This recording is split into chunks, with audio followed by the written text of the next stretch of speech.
Hello and welcome to the G3 Pulse podcast. The amount of data being generated in the gaming industry has grown exponentially to a point where it is just no longer fit for human consumption. There's too much volume and complexity. So joining me on today's podcast to examine how gaming can transform these vast amounts of data which it consumes into intelligent decision-making tools is Eberhard Dürrschmid, the CEO of Golden Whale Productions. Eberhard, welcome. Thank you very much for coming on. Thank you, William, and thanks for having me. No problem at all. Could you kick us off by discussing the gap in the market that Golden Whale has identified? Yes, thank you very much. For what you already said, the amount of data that is generated by our industry is growing by the day. What we have seen in the last few years is that the potential of machine learning methods and data science methods to analyze this volume and complexity that is simply too much for humans is where we have to invest heavily in a new structure, a new infrastructure in the back of our gaming systems to integrate this existing data goldmine that we all generate with our products with modern methods on a level far deeper than it is currently being utilized. Our company, Golden Whale, doesn't aim to be another tool maker company or consultancy. What we are doing is taking advantage of our experience to build new infrastructure components that can be used and integrated into game development processes and for sure also in the operation of games. All of that based on modern methods, data science, and machine learning. There are a number of strands of that answer I'd love to pick up. I'll kick off with the latter about the data science and machine learning. What kind of applications can you give as examples which, facilitated by Golden Whale's gaming infrastructure, can be brought into practical use? Yes, there are several layers that we are working on and that we use to create value for our customers. First and foremost, there's basic explorative data analytics, because it's always good to get a new and outside view on your data structure and detect what we call the unknown unknowns in data, correlation, structure, patterns, and so forth. Then the second layer would be a technology layer to simplify the process of generate more fluid data spaces that can be used in machine learning products. And thirdly, for sure, in the meantime, we have a huge array of tools at our disposal that we can apply to this data. The integration of these tools with partners makes the systems far more flexible and reactive to consumer input. A prime example of this in action are user patterns. When a customer connects to our product, within weeks we can provide assessments on the systems of our partners in terms of value and potential means of improvement, generate prediction models and diverse models for customer segmentation, be it value, engagement, and so on. I love that phrase you used at the top of your answer there about data's unknown unknowns. Could you tell me a bit more what you mean in that phrase? And further to that, do you think data has a value that we're only just beginning to understand, or do you think the impact of data is a bit more fully understood than it once was? Yes, I think these two questions, they are connected to each other. I still don't think the impact of data is fully understood. It has improved over the recent years, and also thanks to the hype around AI at the moment, and thanks to ChatGPT at this point, it is being more present and better understood about how it can impact our daily activities. It's established that the data is valuable, but there's still gaps in the understanding, and this is where unknown unknowns come from. This is just often complex data structures and spheres are used to look at in only very few dimensions, and dissecting internal correlations in these data spaces and finding new patterns among user activities is a complex task and is often simply overlooked or not done as far as our experience goes by now. And at the moment, there hasn't been enough of a deep data dive into these data sets that established patterns that are not visible to the human eye.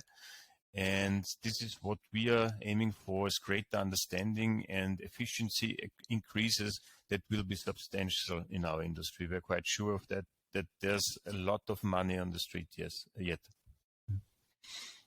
And how would those efficiencies kind of impact the way games and game systems are built and operated? Mm-hmm. Yes, I think, well, we think this is a fundamental change because you have to rethink a lot of the processes that are being used, not only to develop games and connected to, and at the same time how they are operated. This will fundamentally be rethought to require rebuilding infrastructure of both in development and operation processes. And it requires a better understanding of the customers earlier in the process and adopting to the needs of the customers earlier and better. And this will, as we believe, result in a by far more sustainable customer-product relationship. And a few years from now, a digital product that has, or digital products that have no means to tangibly react to a consumer, on a personal level and then on a behavior level, will turn them away. And Golden Whale is kind of at the start of its business journey.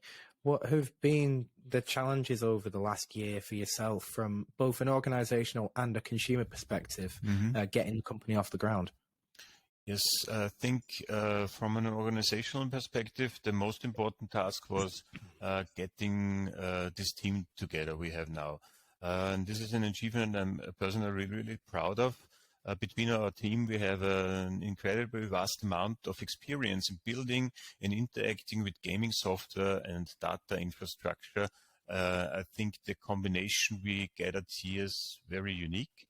And on the consumer side, we've entered into first exchanges and collaborations. The biggest challenge I foresee over the next couple of years is creating trust in our capabilities and the methods we use. Because I already previously touched on data is golden. Customers need to hand this value over to us to make more of it, to create even more value. But this is also a big responsibility. And how do you kind of justify the trust that your first customers have placed in the company? How do you repay that faith that has been shown in a new startup such as yourself? Yes, for sure, by creating value for those customers. The most important, the usefulness of our company lies in the fact that we generate additional value from data resources that is mostly already inside the companies, but not used to the full extent. And it's very important for us to show our customers that we are capable of creating additional value, all short term, but more importantly, even long term, by, as I already said before, creating this by far more sustainable customer product relationships. Because a lot of our customers spend huge amounts of money in cost per acquisition in acquiring customers, and what we bring to them is potential to make more of every single customer that they acquire out there in the market, and therefore not feeding the acquisition machine all the time, but making more use of the customer and therefore improving the bottom line significantly. You personally have many business interests. You spent a good 15 years or so at GreenTube as CEO, and you're part of that when it was bought by Novamatic, was it? Yes. And how and when all that took place. What learnings do you take from your experiences at GreenTube and your other business interests into your current role spearheading Golden Whale? And also, just where does your interest in data stem from? Do you have any kind of background in this space, or is it just something you've been looking at from the sidelines? Mm-hmm. For GreenTube and the experience there, I experienced the full life cycle of a company there, because I founded the company in a small room in Vienna, and at the end integrated a huge development and operations powerhouse into a big corporate structure. And still the biggest thing also there I could tangibly name is team building. And I'm in a very privileged situation to be able to choose from contacts made over many years. And as such, our team comprises a lot of very high performing individuals, which makes life a lot easier for me now in my position. My interest in data science stems from my PhD in biotech, where I analyzed biological production data with early machine learning methods. And this was about the time when I also started to work on the GreenTube project.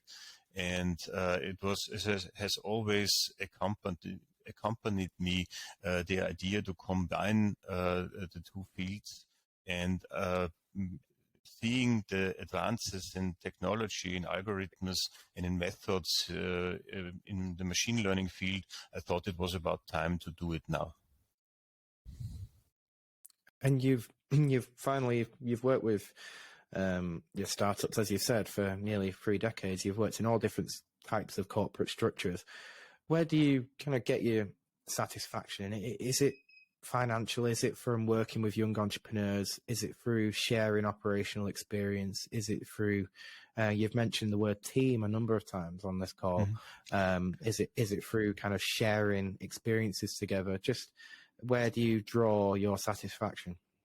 Yes, I think you already summed it up quite nicely.